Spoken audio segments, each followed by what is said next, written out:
네, 안녕하십니까. 더불어민주당 국민소통위원회 위원장 김희연입니다. 오늘 전용기 국민소통위원장 참석하셨습니다. 허위조작 감시단 김동아 의원님 참석하셨습니다. 오늘 브리핑 순서를 먼저 말씀드리겠습니다. 이번 주 민주파출소 현황을 먼저 말씀드리고요. 두 번째로는 민주파출소 법적 대응 및 주요 대응 현황에 대해서 말씀드리겠습니다. 세 번째로는 국민의힘 거짓말 시리즈 20번째, 21번째 말씀을 드리겠습니다. 지난 2월 14일부터 2월 20일까지 민주파출소에는 총 11,046명이 방문했고 3,913건의 제보가 있었습니다. 매체별 제보 비율을 보면 유튜브가 27.41%로 가장 높은 수치를 기록했고 그 뒤로는 네이버 25.18%, SNS 11.16%, 커뮤니티가 6.57% 순으로 나타났습니다. 제보 내용은 첫 번째로는 헌법재판소 인사에 대한 허위 정보 유포가 28.71%로 가장 많았고요. 문형배 재판관 그리고 공보관 등을 겨냥한 허위 사실을 집중적으로 확산하여 헌법재판소의 유상을 흔들었습니다. 두 번째로는 이재명 대표 및 민주당에 대한 비방글을 지속적으로 유포하고 그 정황에 대한 제보가 있었습니다. 26.16%에 해당됩니다. 이어서 5.18 민주화운동 왜곡 폄훼하는 내용으로 18.74%가 접수되었습니다. 북한에 북한군 전사 추모비가 세워졌다는 등 역사적 사실을 조롱하는 허위 정보가 유포되고 있습니다. 마지막으로 민주당과 중국이 부정선거를 덮기 위해 조기 대선의 유일한 방법인 윤석열 대통령 암살을 준비하고 있다는 등 부정선거 관련 제보가 12.08%로 접수되었습니다. 다음은 파출소 법적 대응에 대해서 김동아 허위조작 감시단장님께서 발표를 하시겠습니다.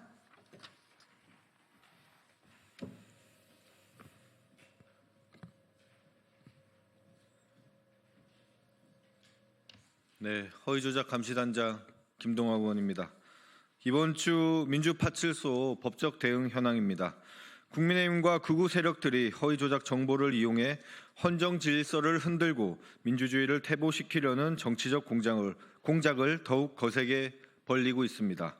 특히 헌정을 파괴하는 극우 세력들은 문형배 헌법재판관 집 앞에서 과격 집회를 이어가며 압박을 가하고 있으며 박선원 의원과 홍장원 차장을 겨냥해 친북 프레임을 씌우고 허위조작 정보를 유포해 간첩으로 몰아가는 등 반헌법적 선동을 자행하고 있습니다. 이들은 온라인에서는 헌법재판소 직원들의 출생지를 중국으로 조작하고 중국이 탄핵을 조장하고 있으며 1.23 내란 사태를 정당화하려는 시도도 포착되었습니다. 이는 내란 선동과 폭력적 정치 행위를 모사하는 심각한 범죄 행위입니다. 허위조작 정보는 단순한 왜곡을 넘어 실제 내란을 선동하고 폭동까지 이어지고 있습니다. 이에 대해 허위조작 감시단은 강력히 대응하고 있습니다. 먼저 손현보 목사를 허위사실 유포 및 공직선거법 위반 혐의로 경찰에 고발했습니다. 종교행사를 이용해 허위사실을 유포하고 낙선 목적의 사전선거운동과 허위사실을 유포한 혐의입니다. 또한 신남성연대 배인규, 꽃보다 전환길의 전환기를 내란 선전 혐의로 경찰에 고발했습니다.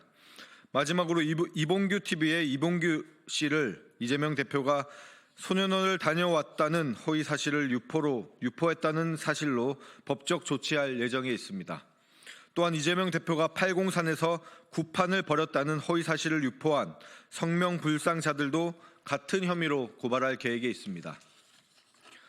구판과 관련된 허위 사실은 이미 2022년 지난 대선 기간에도 유포된 바 있으며 이재명 대표가 대선 승리를 위해 구술했다는 주장은 전혀 사실이 아닙니다. 민주주의를 퇴보시키기 위해 내란을 옹호하고 선전선동을 이어가는 세력에 대해 결코 선처는 없을 것입니다. 아울러 허위사실 유포는 중대한 범죄로 이에 대한 즉각적인 중단을 촉구하며 또 함께 경고합니다. 더불어민주당은 헌정 파괴 세력과의 싸움을 멈추지 않을 것입니다.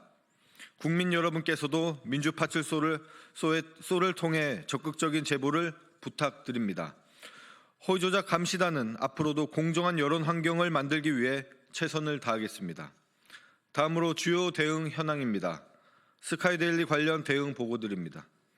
선거연수원 중국인 99명 체포라는 허위 기사를 작성한 허겸 기자에 대해 고발과 관련하여 고발인 조사를 어제 마쳤습니다. 현재 허겸 기자는 출국 금지 조치가 내려진 상태이며 해당 사건이 신속히 진행될 수 있도록 촉구합니다.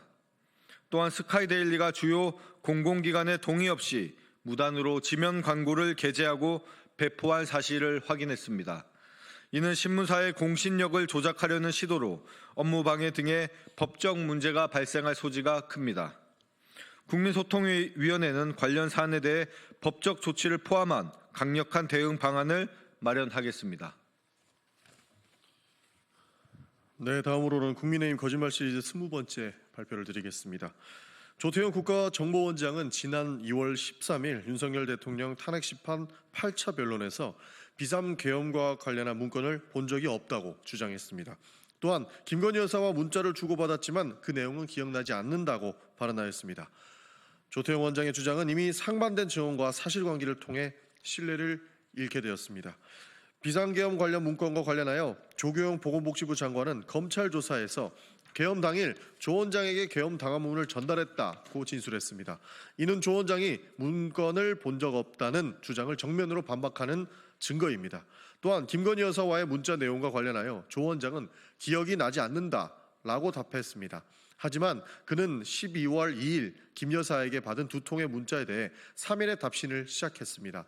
이처럼 심사숙고했던 내용을 기억하지 못한다는 주장은 국정원장으로서의 자격을 의심케 합니다. 더 나아가서 국가정보기관의 수장으로서 국민을 상대로 한 명백한 거짓 해명이라고 볼 수밖에 없습니다. 국민의힘 거짓말 시리즈 21번째 발표입니다. 윤석열 대통령은 지난 2월 6일 자신의 탄핵 심판 6차 변론에서 그게 아니라 인원이라고 이야기를 했다고 하는데 저는 그냥 사람이라는 이런 표현을 놔두고 또 의원이면 의원이지 인원이라는 말을 써본 적이 없습니다 라고 단언하였습니다. 그러나 불과 1분여 뒤 본인의 발언을 통해 스스로 이를 정면으로 뒤집는 모순을 보이며 국민들을 바보로 만들었습니다.